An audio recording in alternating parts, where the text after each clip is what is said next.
So we have dedicated our lives to do this, just like Miles Guo, which our leader, the founder of the new federal state of China and the Chinese whistleblower movement since 2017. But this day happened. I have to take you back to March 15th. We consider that's one of the most shameful day in the history of the United States, particularly in your judicial system. So that day, I think a lot of audiences probably at this time know that Miles Guo was arrested by the DOJ based on completely false allegations.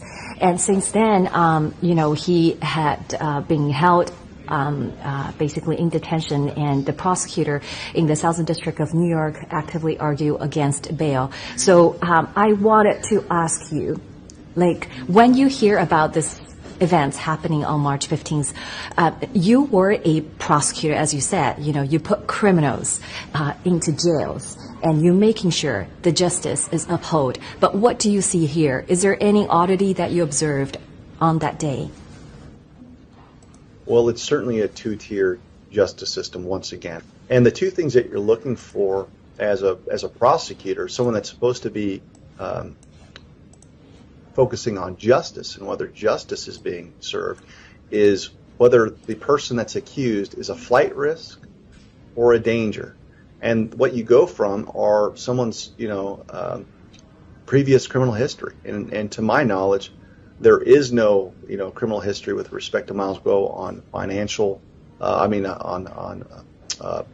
real physical violence. There's really no issues of flight risk. If anything, his home country is dead set against him. So where would he go?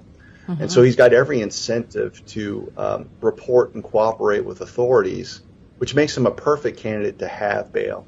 The reason why someone like him is not getting pretrial conditions of release granted is because they need to put a muzzle on him. Mm-hmm. But those are the two things you're looking at. Flight risk, I don't see that here. And when you talk about a danger to society or to the community, usually we're looking at crimes of violence. Here we're looking at more of a white-collar accusation, but through a cursory view of Miles's involvement, it looks like he's been above board for the better part of a decade.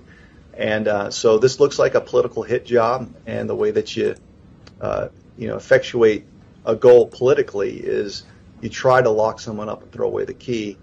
And it's really difficult because the media, if the media is on the side of the truth teller, could do quite a bit to help the situation of Miles Guo. But legacy media has been captured, and it's going to be a difficult problem to solve. So you're basically going to be left with patriot podcasters, second-tier media as your only outlet.